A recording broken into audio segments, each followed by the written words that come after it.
The hidden ones, why those who carry both heaven and hell within are the most misunderstood souls on earth. There's a reason you've never fully belonged anywhere. A reason why no spiritual community feels like home, why no religious dogma completely resonates, and why every identity you try to wear eventually feels too small. It's not because something's wrong with you. It's because you were born with something rare, something ancient, something dangerous and divine at the same time. You were born with the duality power of both the light body and the dark body. Most people are born aligned with one polarity.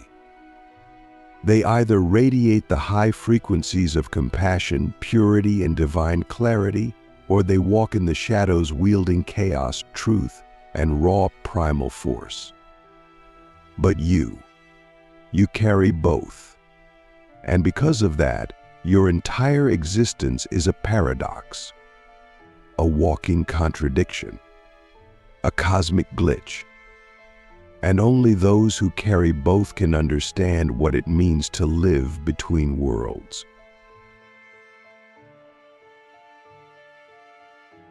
Click subscribe to this channel to get more profound spiritual lessons.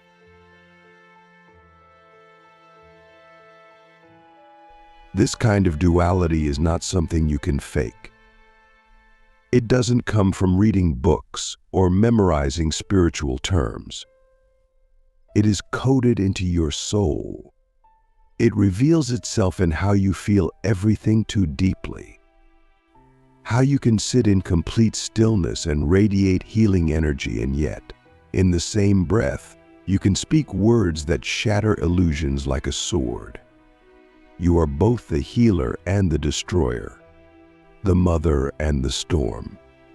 And most people can't hold that kind of presence. They either fear you or try to possess you. They project onto you. They call you unstable, too intense, too confusing. But what they're really experiencing is the discomfort of facing undiluted duality. You are the mirror to their fragmentation. And that's why they either chase your energy or run from it. The first sign that you carry both the light and dark body is this: you are constantly being reborn. Not because life is unstable, but because your soul is designed to shed layers rapidly.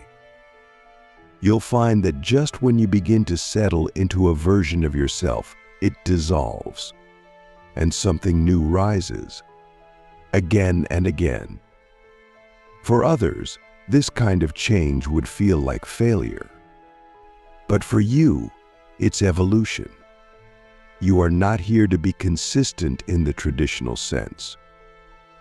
You're here to be authentic in every moment, even if that means burning a version of yourself to the ground every few months. And the reason this happens is because your light body is always pulling you higher toward alignment, expansion, clarity, while your dark body is always pulling you deeper toward truth, shadow, and the unspoken. And in between these forces, you are in a constant state of transformation. The second sign is this: you can feel both the beauty and the horror of existence at the same time. Most people shield themselves from extremes. They numb their empathy, or they close off their rage. But you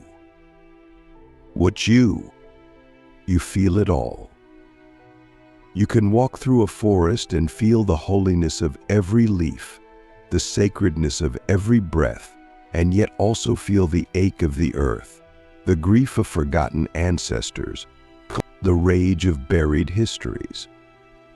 You were not built to bypass. You were built to witness, made to hold the entire spectrum. And that's why your nervous system is different. You may have noticed you need more solitude, more quiet, more space. Because the world is loud and you hear what others do not. You don't just sense energy, you absorb it. And your body, as a vessel of both light and shadow, processes that energy on multiple levels simultaneously. The third sign is a bit more hidden, but it might be the most important. You trigger people without trying. You walk into a room and energies shift. People either open up to you instantly or become defensive for no reason. This isn't personal, it's energetic. Your field holds polar frequencies, and when others come into contact with you, their own imbalances are activated. If they've rejected their light, your presence will feel like judgment. If they've buried their shadow, your presence will feel like danger. You become a living initiation just by existing. And if you don't understand this, you'll start to shrink. You'll think you're too much. You'll try to dull your energy to make others comfortable. But the truth is, your very presence is medicine for the collective. Not soft medicine, not sweet medicine, sovereign medicine. The kind that burns before it heals.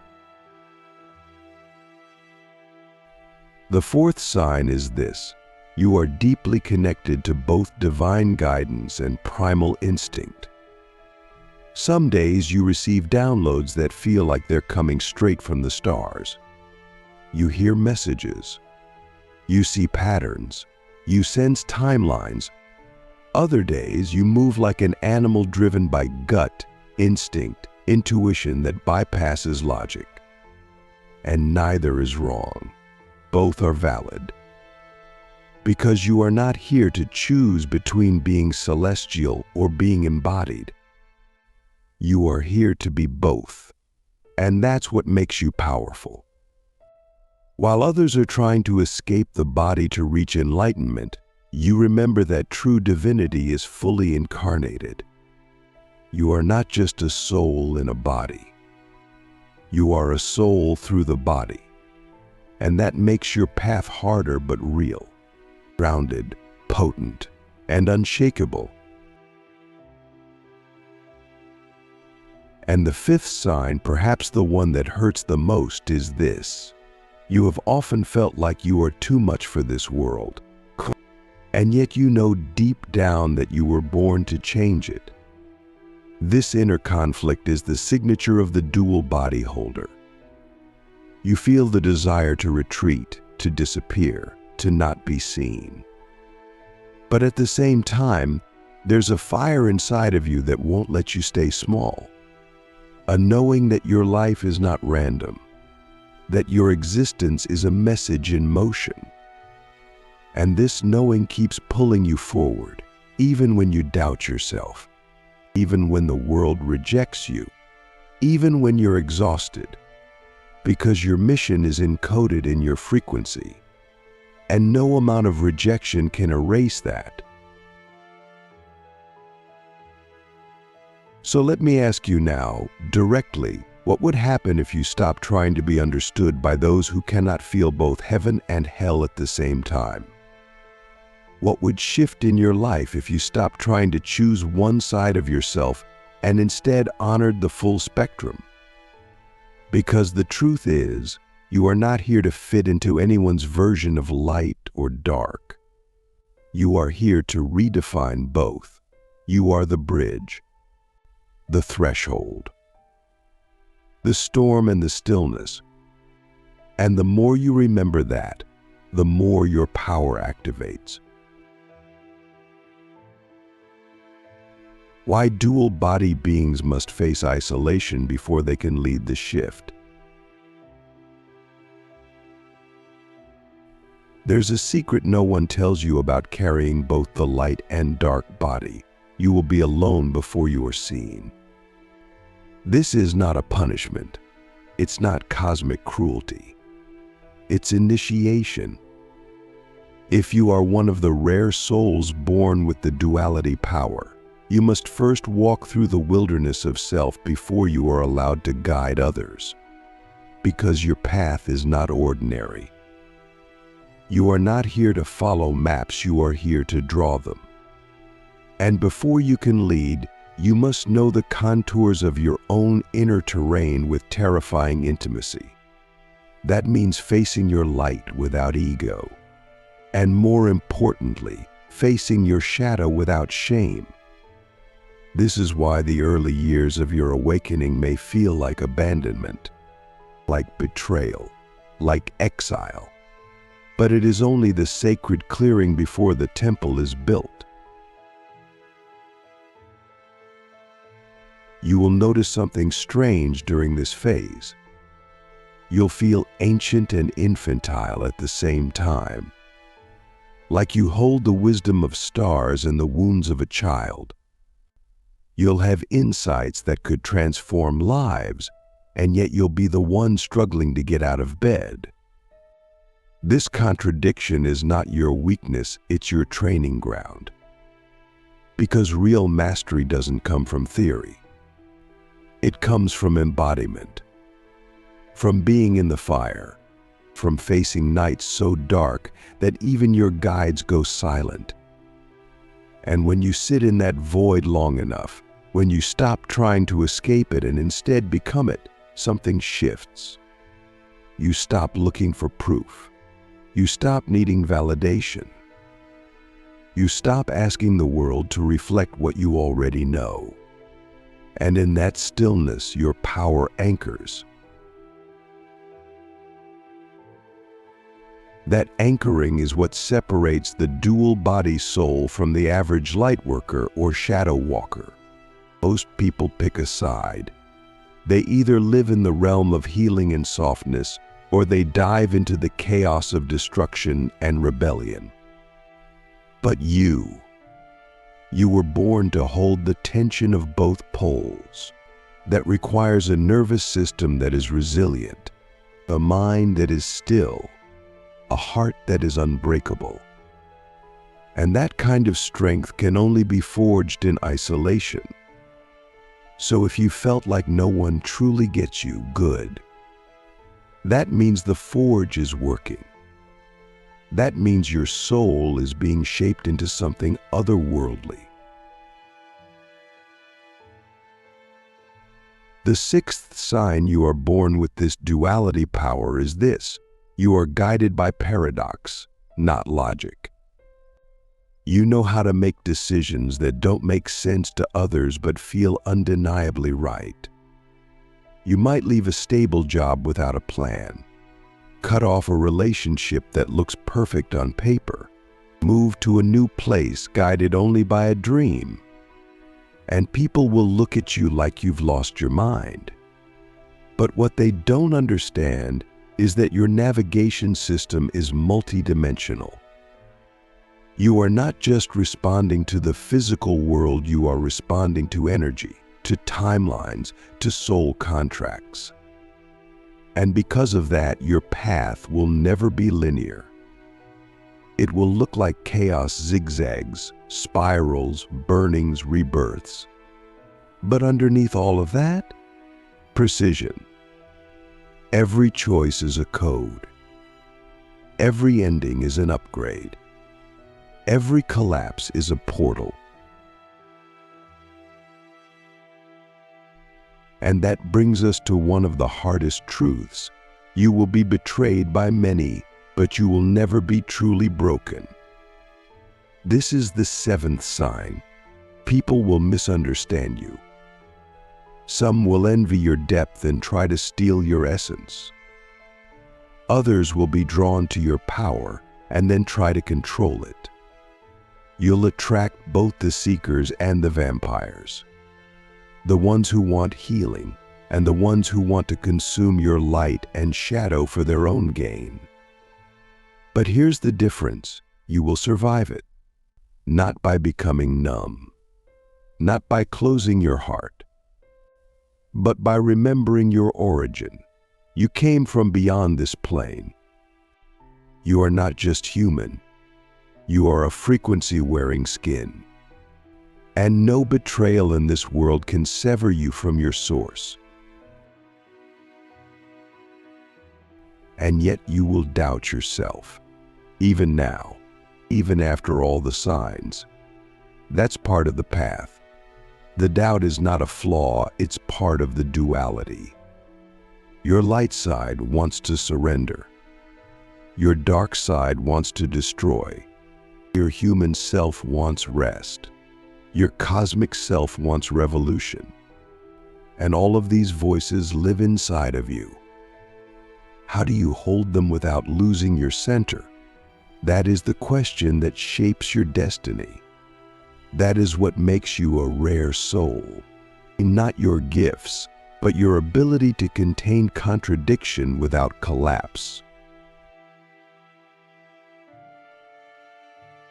So let me ask you directly, soul to soul, what would happen if you stopped labeling your intensity as a problem and started recognizing it as the signature of your mission? What if every chaotic phase was not evidence of failure, but a precise recalibration from a higher dimension? What if the people who left were never meant to stay and the loneliness was actually just sacred space being cleared for the real ones to arrive? Because here's the truth. Once you stabilize your duality, once you learn to move as both angel and demon, you become something the world has never seen before. Not a guru, not a savior, not a martyr. You become a living threshold, a human embodiment of balance, a being who can walk into any space and bring it into alignment without words, without effort, just by being. And that kind of presence is what this world needs more than anything. Not more noise, not more polarity, but more walking paradoxes, more living bridges, more you. So if you've ever looked at the sky and asked, why was I born like this? Let this be your answer. You were born to end the war between worlds, not by choosing sides, but by becoming the place where they meet. You are the storm and the calm, the sword and the prayer, the death and the rebirth. And now that you remember, everything changes.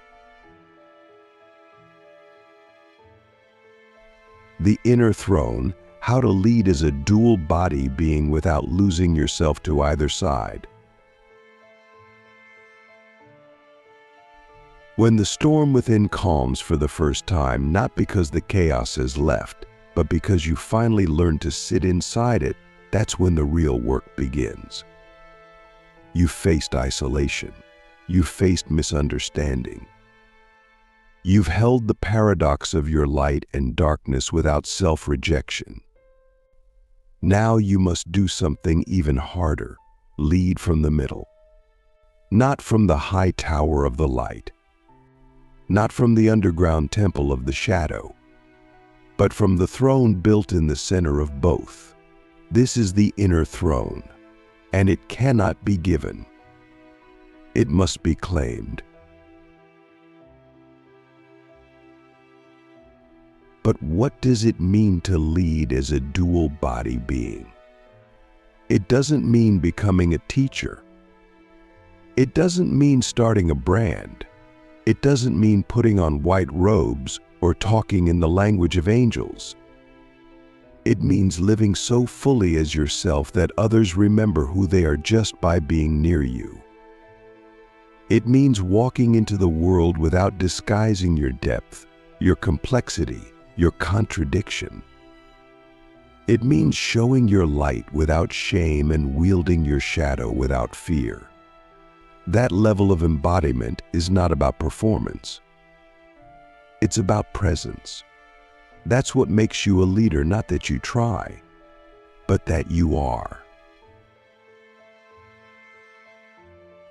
To sit on the inner throne, you must understand something vital. Both your light and your dark will try to pull you off center. The light says, serve everyone. Be selfless. Be good. The dark says, burn it all. Take your throne by force. Be feared. And if you listen to either voice too fully, you lose the balance. You become performative in your light or destructive in your dark. But when you sit in the center, you understand that goodness is not softness and power is not cruelty. You realize that sometimes the most loving thing you can do is say no, set boundaries, walk away. And sometimes the most powerful thing you can do is forgive. Let go. Bend, not break. This is divine nuance. This is energetic precision. This is the rare art of spiritual sovereignty. You'll notice that people will start coming to you, asking for guidance not because you told them to, but because they feel something in your field. A kind of grounded knowing, a fierce compassion, a clarity that cuts through their confusion like a blade. And you'll have to be careful here. Because when people recognize your duality, they will try to pull you toward the side that serves them. Some will want your light, they'll ask for your healing, your softness, your wisdom. Others will want your darkness, they'll provoke your fire, try to feed on your rage, or manipulate you into becoming their weapon. Your task is to discern without judgment, is to see their soul without becoming their tool. This is where your training in isolation becomes your shield. You've already faced the void. You know how to be alone. You're not tempted by applause or acceptance, and that's what makes your power uncorruptible. You're not leading to be liked. You're not serving to be saved. You're not speaking to be heard. You are simply embodying the frequency of truth. And that frequency does more than any teaching ever could. It reprograms the collective field. It sends a signal to other dual body beings. It tells them, you are not alone, and you are not broken. Let me ask you something raw, something that can only be answered from your center. Are you still waiting for the world to give you permission to be fully yourself? Or are you ready to give yourself that crown right now? Because the truth is, no one is coming to initiate you. There is no external authority for what you carry. The world has never seen this frequency before. You are the prototype. That's why it's been so hard. That's why nothing ever fit. That's why your path has been so lonely. You came to build something new, not just for you, but for the ones coming after you. And once you accept that, a deeper power awakens. You stop trying to heal your trauma and start channeling it into art, leadership, presence, energy. You stop trying to ascend, and instead you descend into your body, into your mission, into your sacred now. You stop trying to be positive, and instead you become accurate, honest, embodied. The light becomes your vision. The dark becomes your strength.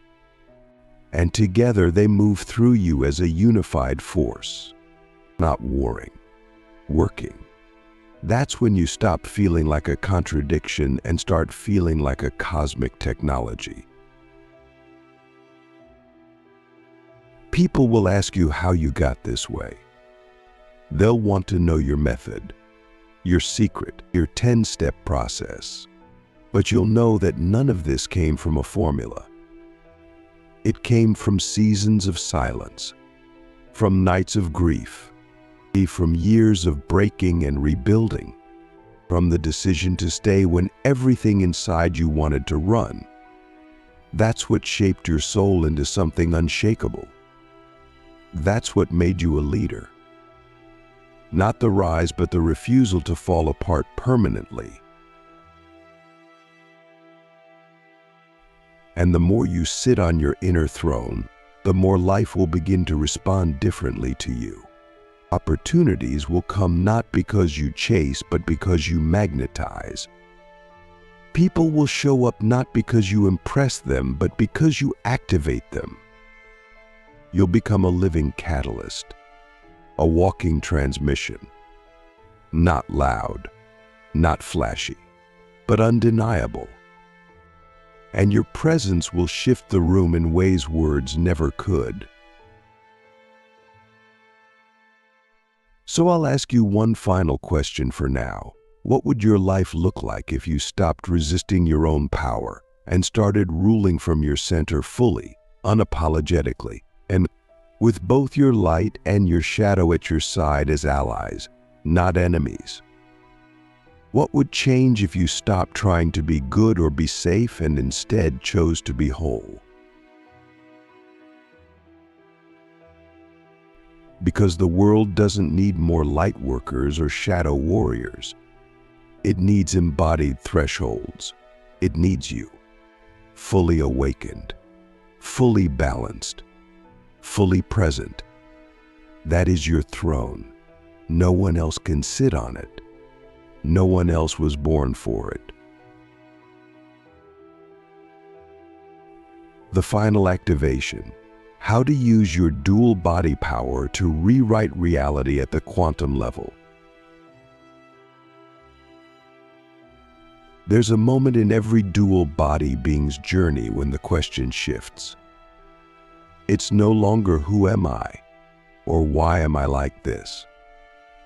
It becomes, what am I capable of? That question is the beginning of the final activation.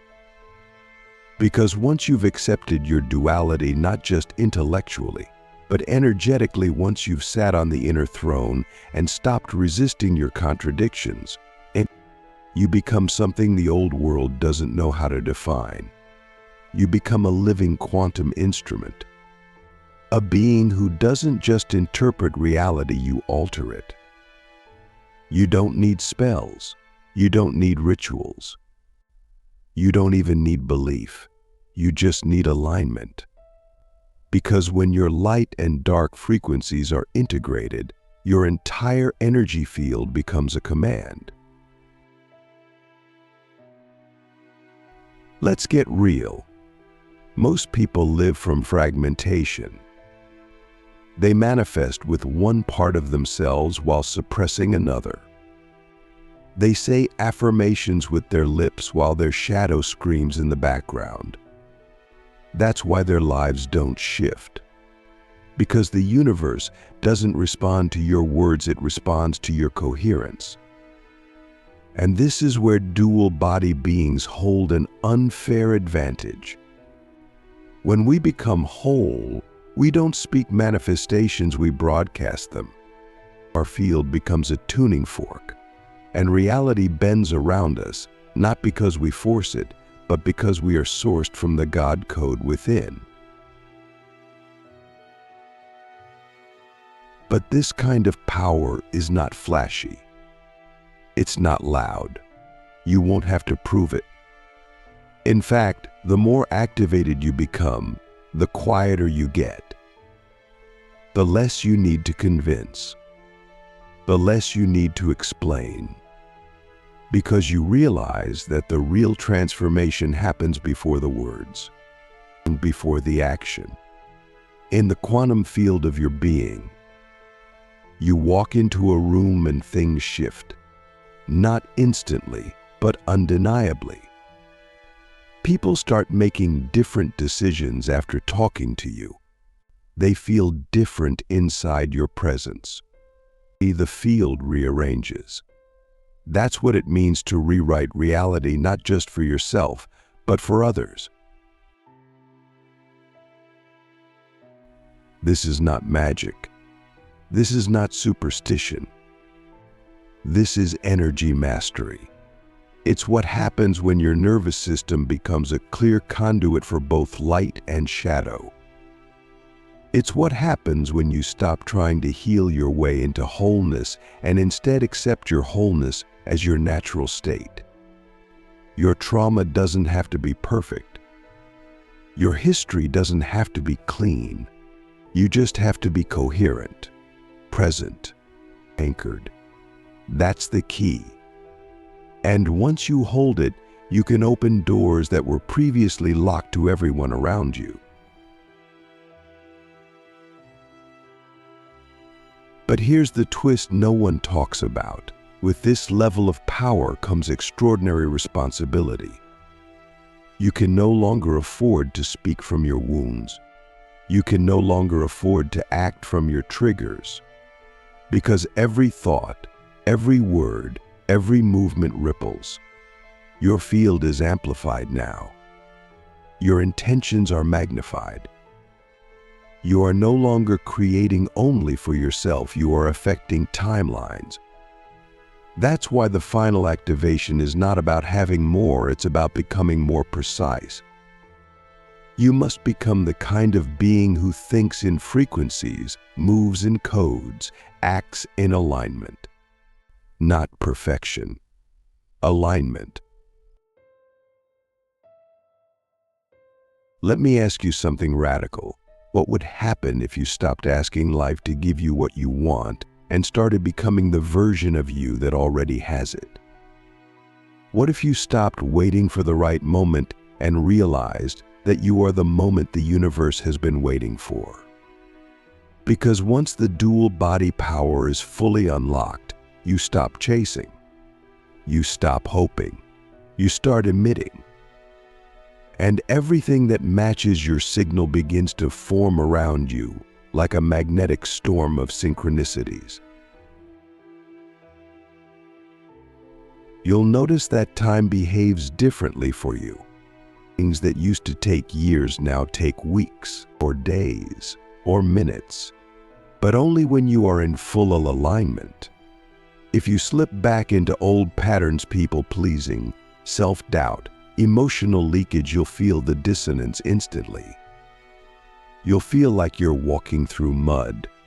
That's not punishment. That's feedback. Your system is now too advanced to tolerate distortion. It's like trying to run sacred software on a corrupted operating system. It won't work. So you'll be forced again and again to return to center, to presence, to truth. And that truth is simple. You are not here to fit into the old world, you are here to rewrite it. Not by tearing it down with rage, not by escaping it with light, but by standing inside it with full coherence and letting your frequency do the work. That's the revolution. Quiet, deep, unstoppable. You don't need to explain your path to anyone anymore. You don't need to justify your intuition. You don't need to make your power digestible. The era of spiritual compromise is over. The era of energetic accuracy has begun. And you, dear one, are the blueprint. So here's your final initiation. Are you willing to live as if you are already the version of yourself that your soul came here to become? Are you willing to act, speak, walk, create, and love from that place even when no one else sees it yet? Because if you are, the field will shift, your body will shift, your relationships will shift. Not gradually, quantumly, not eventually, immediately. Because the universe is not waiting on the world to change.